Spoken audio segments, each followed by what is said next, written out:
Magandang araw mga kaibigan.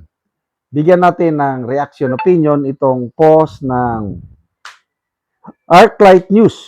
Title, Need to Combine Forces Just to Beat Her. Umani ng iba't ibang reaksyon sa social media ang naging payag ng architect at content creator na ni Russell Katapang kaugnay ng pampolitikang lakas ni Vice President Sara Duterte. Sabi niya, Sara Duterte is too popular and powerful that even yellows, pinks, reds, leftist groups, oligarchs, mainstream media, Catholic Church, the Congress, and the entire government need to combine forces just to beat her. Wow! Ang ganda, ha? First time kong makam across itong architect, content creator, Russell Katapang. And I agree. Tingnan natin ang nag-react ko sa 17,500 na reaction.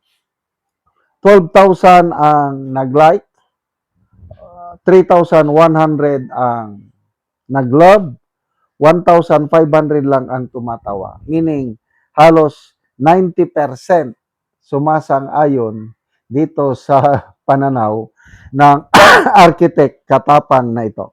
Galing! Basa tayo sa mga comments.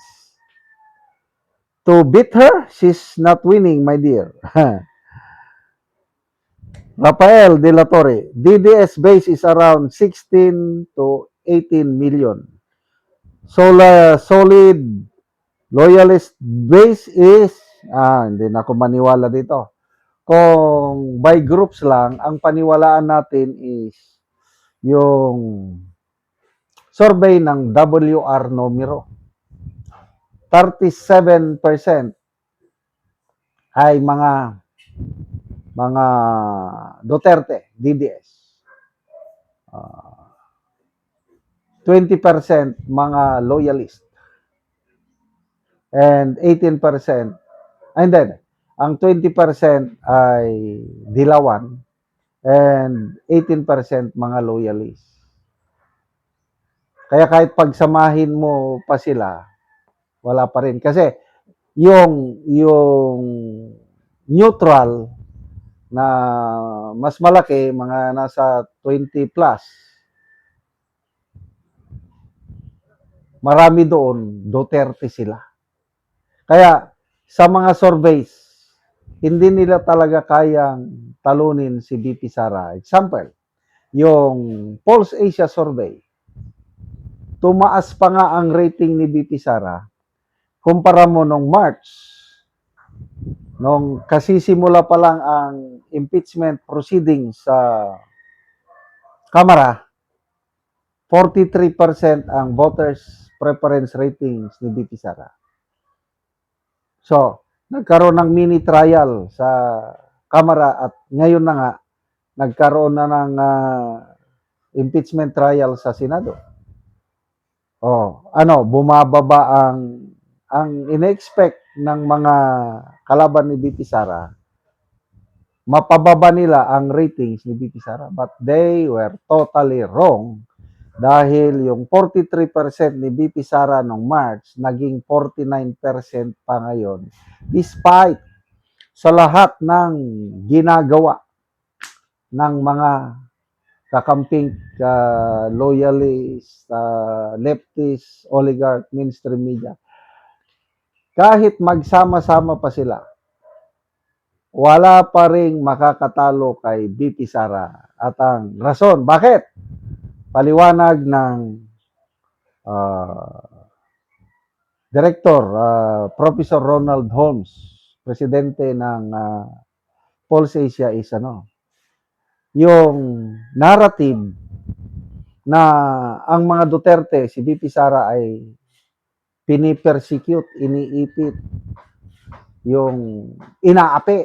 Yon ang number one na factor kung bakit marami pa rin ang pumipili kay VP Sara. Because of yung, alam mo naman, yung kulturang Pinoy, kung sino yung inaapi, nandun yung simpatya. Sabihin ko sa inyo, yung mga neutral na grupo, nakikita nila ang pang-aapi kay BP Sara. Kaya, ayun, pinipili nila si BP Sara.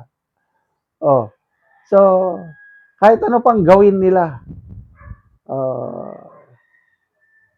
Kaya nga sa Pulse Asia Survey, pagdating sa presidente, nangunguna si BP Sara. Malayo si Ma'am Lenny, Madam Lenny, malayo si Rapi Tulfo. Hindi naman tatakbo itong dalawa.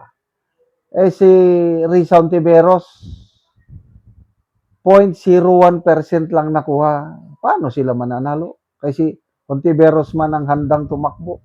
Lenny and Tulfo, Rapi Tulfo, wala mang intention tumakbo. Di pa paano pa yan? Pagdating naman sa vice presidential survey, nangunguna si Bongo at saka si Robin Padilla. Pagdating sa senatorial survey, nangunguna si Robin Padilla sa Magic 12. 6 na Duterte allies ang pumasok.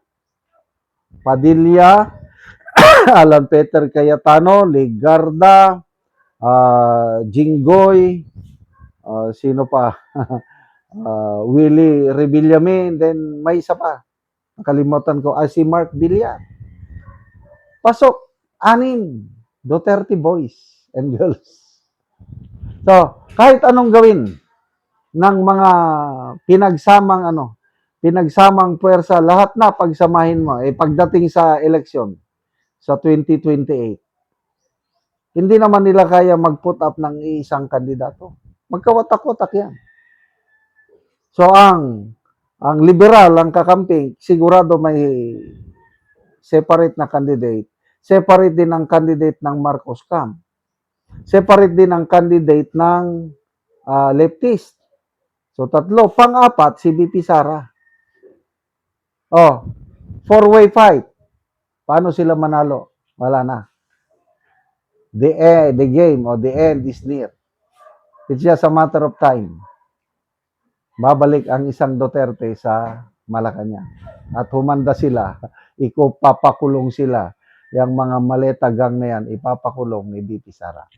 Salamat mga kaibigan sa inyong pagsubaybay sa channel na ito. Nakakatulong kayo ng malaki sa tribong Talandig ng Bukidnon dahil ang sweldo natin sa channel na ito is pantulong sa tribo. Namimigay tayo ng libreng yero at pako para makapagpatayo sila ng mas maayos na tirahan. Panoorin nyo ang video na ito. Muna ni si Angkol ang natagaan og sin ang iyang anak, so mag-atop na karon. Kahit gan at mamanday sa ita. So muna ni ang pag-aatopan karon sa among natagaan og gyero. Mauna ning iyang mga atop, mga kawayan ng intawon.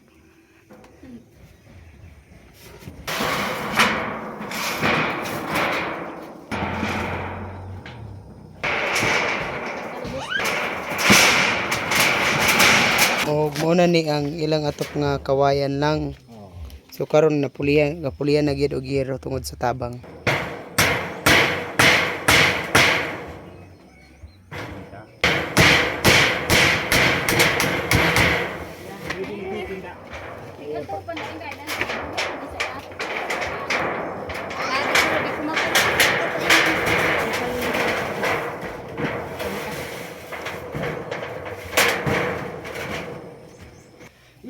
Karon human na gyud sa pag-atop ang among gihatag nga makita gyud nato nga maayo na gyud nga tan-awon napulian natong mga kawayan lang nga mga atop ganina.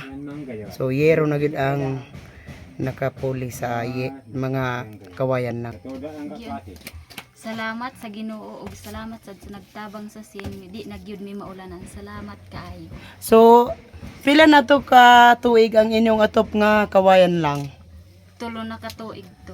Tulo na ka tuig. Oh. So nangagapok na gyud. Oh. Usa man si Papa mo apit nagakahulog sa natanggal sa among atop. Lagi. So kuan gyud. Sa kalisod, di nagyud mi makapalit og hero kay puto brang among kwarta sa pagkaon namo. Oh, so imong bana magmuso lang gyapon. Oh. Lagi. So pila may adlawan karon? tag 150 ang uban 200. So di na makasigo sa ang kuan sudan. Oh. So salamat kaayo.